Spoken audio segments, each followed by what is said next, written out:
Hi everyone. In this video, I will explain what is the first principle and how do we come up with this formula for the first principle. So the first principle is basically the method to find the first derivative, and first derivative give you the slope of the function. So for example, if I want to find the slope of this curve here, this function, at this point P, which is this line, then this formula will help me to do that. So how do we come up with this? Well, if you go back to the old friend, the formula of the slope, given that you have two coordinates, x1, x2, and y1, y2. So in this case, let's say I want to find the slope of this line L1. So this line join P and Q. Right, then I'm going to use this formula, yeah? So the first principle is basically based on this, except that they use different letters. So instead of calling x2 x1 x2 y1 y2, I'm going to call x1 as x. Okay. Now instead of calling x2, I'm going to call it x plus h. So this h is the distance between my x1 and x2. Okay.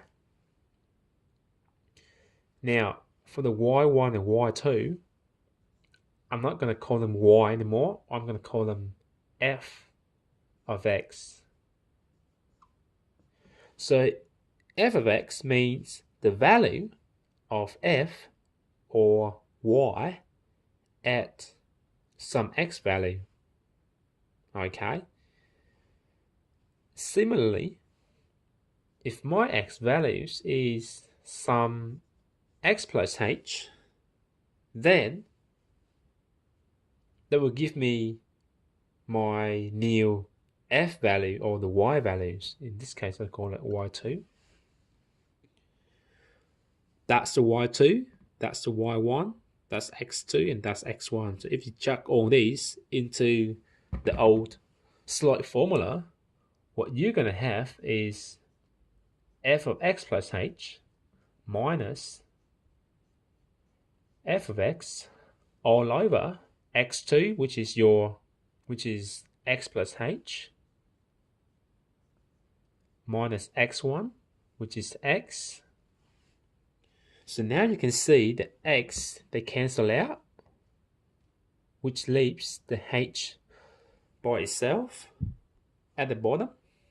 So this is where this bit come from. Okay, let's just start. Now, the next question is, what the hell is this limit thing? Well, lim stands for limit, by the way. So what it's saying is just we are taking the limit. So in other words, what is happening to this equation as h gets closer and closer to zero? That's all it's saying. So if you look on the graph, right? Now, imagine I move Q a little bit closer to P. So let's say I have, this is my new Q, right? And then I draw a line that connects these 2 points. Now, what's the meaning of this? Well, as you can see, the H is getting a little bit closer. So it's no longer there, it's here now. So that's my new x plus h. Okay. So if you keep moving Q closer to P, and eventually you can have Q in the exact same spot as P, and that is when you have H equal to 0, and you have the line there match onto this line here, which is the slope of this curve at this point. That is all what the first principle is saying. In the next video, I will go through a few examples so you can have a better idea of what this is. Thank you.